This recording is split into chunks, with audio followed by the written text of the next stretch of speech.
Salam, əziz stomatologiya tələbələri və stomatologiya sevərlər. Kanalıma xoş gəlmisiniz.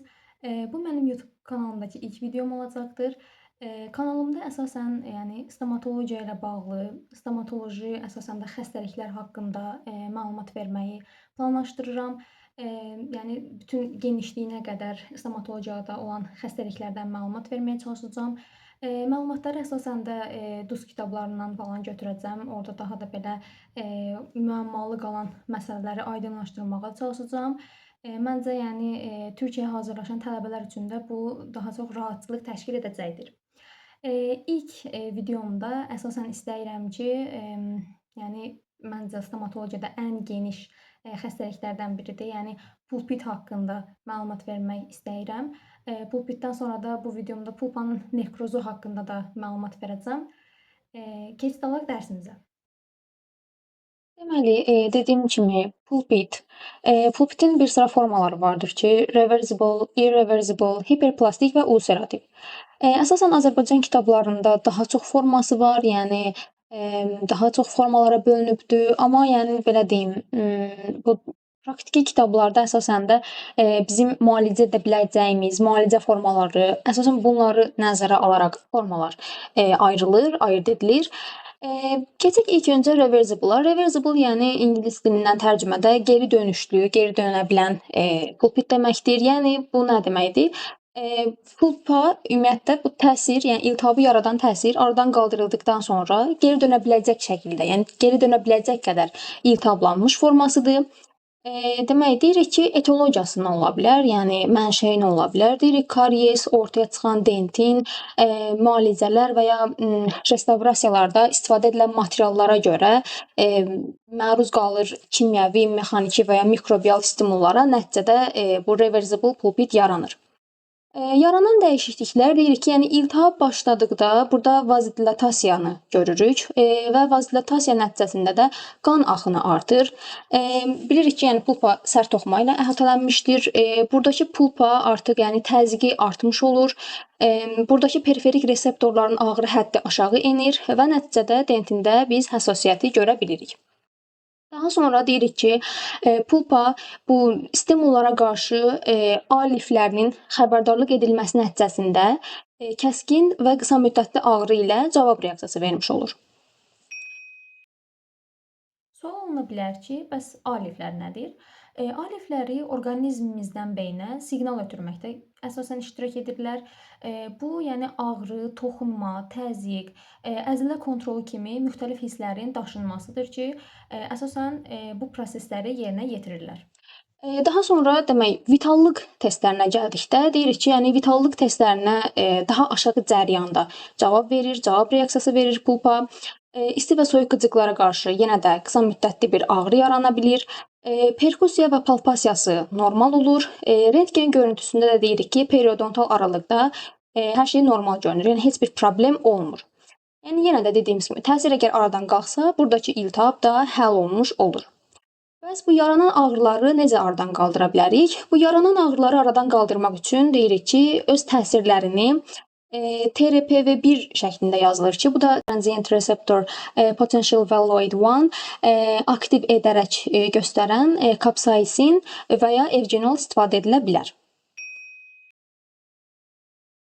Deməli, TRPV1 şəklində yazılan, yəni dediyimiz kimi transient receptor potential valloid 1 bu əsasən istilik, turşu və kapsaisin kimi stimullara qarşı cavab reaksiyası verən və ağrı hissinin qəbulunda önəmli rol oynayan bir ion kanalıdır ki, acı bibərdə istifadə edilən, daha doğrusu acı bibərin tərkibində olan bu kapsaisin tərəfindən aktiv edildiyi üçün valloid reseptoru və ya kapsaisin reseptoru olaraq da bilinməkdədir ki, bu reseptorun, yəni bu ion kanalının aktiv edilməsi nəticəsində yanma və acı hissinin yaranması baş verir. Sonra növbəti pulpitimiz, yəni irreversible, ingilis dilindən tərcümədə bu da geri dönüşsüz pulpit deməkdir ki, burada artıq yəni pulpa geri dönüşsüz şəkildə iltihablanmışdır.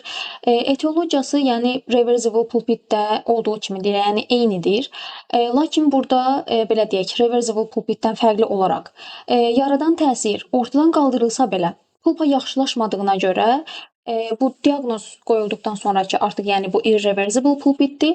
Burada kanal müalicəsinin edilməsi daha çox məqsədə uyğun hesab edilir. Irreversible pulpit özü də, yəni kliniki təsnifatına görə simptomatik və asimptomatik olmaqla iki yerə bölünür. İlk öncə demək, simptomatik formasından başlayaq ki, simptomatik formada yaranan dəyişikliklər bundan ibarət olur ki, vazilatasiya, sonra keçiricilikdə artış, kapillyar təzyiqdə biz artış görə bilirik. Ağrı əvvəl yüngül başlayır, daha sonra şiddətlənir. Davamlı və ya aralıqlı ola bilir. Tez-tez rast gəlinən ağrılar görə bilirik. Gecə yatarkən sefalik qan təzyiqi artdığına görə ağrı da artmış olur. Ağrı artır. Və deyirik ki, perkusiyası belə deyək, perkusiya zamanı əgər heç bir həssasiyyət, heç bir hissiyat yoxdursa, o zaman deməli səbəbkar dişi təyin eləmək mümkün olmur. Bunun da əsas səbəbi bundan ibarətdir ki, periodontal toxumalar hələ də, yəni pulpadakı patologiyadan təsirlənməmişdir. Amma iltihab periodontal toxumalara çatdıqda artıq burada perkusiyası hiss oluna bilir. Termal qıcıqların təsirindən uzanan ağrı elektrikli pulpa testinə qarşı cavab reaksiyasının verilməsinə səbəb ola bilir. Rentgen görüntüsündə deyirik ki, periapikal toxumalar ümumilikdə normal görünür, amma ki bəzən periodontal liqamentlərdə genişlənmə görə bilirik. Müalicəsinə də gəldikdə, yəni müalicəsi bildiyimiz kök kanal müalicəsinin edilməsidir. Daha sonra burada hiperalgeziya terminimiz var ki, hiperalgeziya ağrının şiddətli dərəcədə artması və normaldan daha uzun çəkməsidir ki, hiperalgeziya zamanı biz 3 vəziyyət görə bilirik, yaranan dəyişiklik görə bilirik ki, spontan ağrıların olması, ağrı həddinin aşağı enməsi və ağrılı stimullara qarşı artan cavab reaksiyası. Hiperalgeziyanı belə deyək, artıran, yəni buna səbəb olan faktorlarımız vardır ki, burada da yazıldığı kimi histamin, bradikinin, prostaglandin Y2, interleykin 1, interleykin 6, neyrogenik böyümə faktoru, tumor nekrotizan faktor, leykotrien B4, 5-HT bu olur ki, hidroksitriptamin və CGRP bu da olur ki, calcitonin gene related peptid. Bəs aradan qaldıran faktorlarımız hansılardır? Yəni təsirini aşağı endirən faktorlarımız, bu da olur somatostatin və endogen opoidlər. Buradakı 5-HT, yəni hidroksitriptamin haqqında, yəni daha geniş bir məlumat verəcək olsaq, deyirik ki, yəni hidroksitriptamin əslində ən çox bilinən adı ilə bizim bildiyimiz, yəni serotonin hormonudur ki, serotonin hormonunda bilirik ruh halımızı, iştahanı, yuxunu və digər bir çox bədən funksiyasını düzənləyən bir neyrotransmitterdir və hormondur. Yəni xoşbəxtlik hormonu olaraq da bilinir. Deməli, bu faktorlar içərisində 5-hidroksitriptamin, calcitonin gene related peptid və leykotrien B4 interdental fibrillərin həssaslığını artırır və termal qıcıqlara qarşı ağrı yaradır. Cavab reaksiyası daha doğrusu yaradır. Deyirik ki, leykotrien B4 və komplement faktoru C5 neytrofilləri stimullaşdırır və nəticədə burada ağrını yaradan sitokinlərin ifrazını daha da çox artırır. Neyrogenik böyümə faktoru isə xroniki iltihabdakı hiperalgeziyanı neyron sensorlarındakı gen ifrazı ilə düzənləyir. Amma ki, burada somatostatin və endogen opoidlər ki var, bunlar hissi sinir liflərinin stimullaşdırılmasını önləyən mediatorlardandır. Və burada bir maddə də vardı ki, yəni CGRP dediyimiz calcitonin gene related peptid, digər adı ilə də dediyimiz, yəni calcitonin geninə bağlı peptid, bədəndə təbii olaraq mövcud olan bir peptiddir, neyropeptiddir və qan damarlarını genişlətmək və sümük yaranmasına kömək olmaq kimi müxtəlif funksiyalara sahibdir. Miqren ataklarında önəmli bir rol oynadığına görə miqren müalicəsində hədəf alınan bir maddədir. Və yəni calcitonin geninə bağlı peptidi və ya reseptorlarını blok edən dərmanlar əsasən miqren müalicəsində istifadə edilir. Hiperalgeziya zamanı xəstə daha narahat vəziyyətdə olur və bununla əlaqədar olaraq ağrı həddi aşağı enmişdir.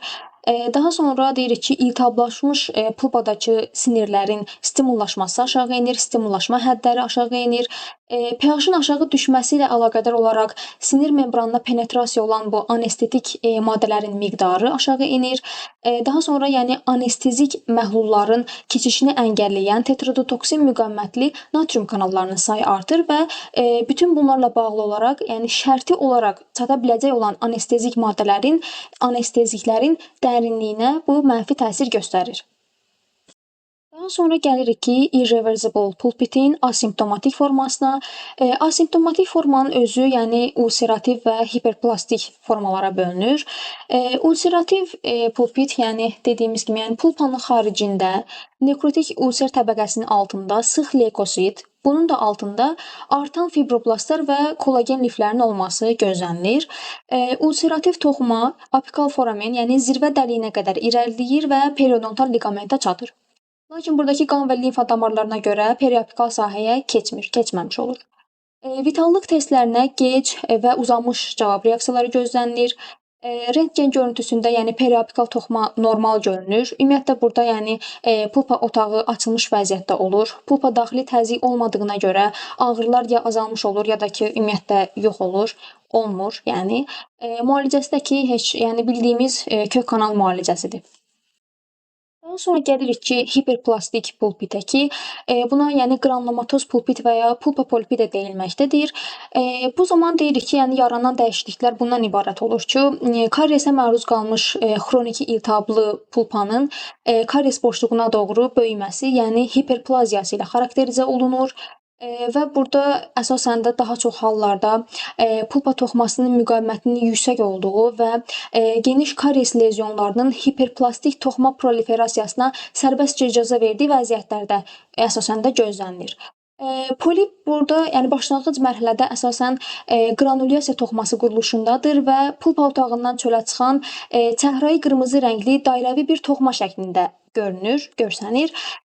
Vitallıq testlərinə belə deyək, cavab reaksiyası normal olur. Lakin yəni burada pulpa qanaxmağa əsasən də meyllidir. Yəni asimptomatikin bir forması olduğuna görə yenə də yəni burada asimptomatikdir, bir ağrı olmur. Sadəcə olaraq çeynəmə zamanı ağrı yaranır. Periapikal toxumalar normal görünür. Əsasən yəni gənclərdə və uşaqlarda bu tez-tez rast gəlinə bilir və diş əti polipi ilə qarışdırılmamalıdır.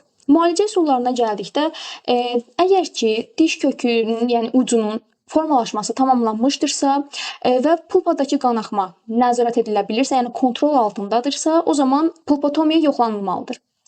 Yox əgər kök ucunun formalaşması tamamlanmamışdırsa, o zaman kök kanal müalicəsinin edilməsi daha çox məqsədə uyğundur. Daha sonra növbəti xəstəliyə keçək ki, növbəti xəstəlik pulpanın nekrozudur. Nekroz yəni bildiyimiz kimi hər hansı bir toxumanın ölümü deməkdir ki, burada da yəni dövranın anidən kəsilməsi və ya xroniki iltihaba bağlı olaraq yavaş bir şəkildə pulpanın ölümünün baş verməsidir. Nekroz zamanı burada yaranan dəyişikliklər bundan ibarət olur ki, yəni nekroz qismən və ya tam ola bilər və nekrotik məhsullar periapikal toxumada məhvedici təsirlər yaradır. Burada mikroorqanizmlər olmasa belə inflamatuar reaksiyalara səbəb ola bilir və nəticədə abseslər yarana bilir. Əsas burada diqqət edəcəyimiz ağrının olub-olmamasıdır ki, deyirik ki, yəni tam nekrozda heç bir ağrı olmur. Amma ki, yəni isti qıcıqlandırıcının təsirindən pulpa içərisindəki bu qaz və ya maye hərəkətə gələn zaman burada ağrı yarana bilər. Vitallıq testlərinə cavab reaksiyası yoxdur. Amma ki, çoxköklü dişlərdə qismən nekroz baş verə bildiyinə görə də burada cavab reaksiyası yarana bilir. Yəni bu demək olar ki, yanıldıcıdır. Tac hissəsində, dişin tac hissəsində, kron hissəsində rəng dəyişikliyini görə bilirik. Müalicəsi də bildiyimiz kök kanal müalicəsidir. Likefaksiya nekrozu vardır ki, likefaksiya nekrozu burada nədir? Kəskin və ya xroniki iltihaba bağlı olaraq buradakı proteolitik fermentlər toxumaları belə deyək, durulaşdırır. Nəticədə burada qan və iltihabi eksudat görünə bilir. Koagulyasiya nekrozu nədir? Koagulyasiya nekrozu zamanı biz burada travmatik zədələnmə nəticəsində həmin nahiyədə qan axışının kəsilməsini və ya azalmasını görürük. Nəticədə burada işemik nekroz yaranır. Yəni nekrozda bu qədər. Pulpanın nekrozu biraz qısadır və yəni bundan ibarətdir. Və bugünkü dərs videomuz burada da yekunlaşır. Ümid edirəm ki, hər şeyi, yəni hər bir nüansa toxunaraq anlaşılıqlı bir şəkildə izah etmişəmdir. Kanalıma abunə olmağı və, bu videoları, dərs videolarını, dostlarınıza göndərməyi unutmayın ki, hər kəs yararlana bilsin. Gələcək günlərdə də dediyim kimi, stomatologiyada olan xəstəliklər haqqında geniş bir şəkildə məlumat verməyə çalışacağam. Videomu izləyən hər kəsə bol-bol təşəkkürlərimi bildirirəm.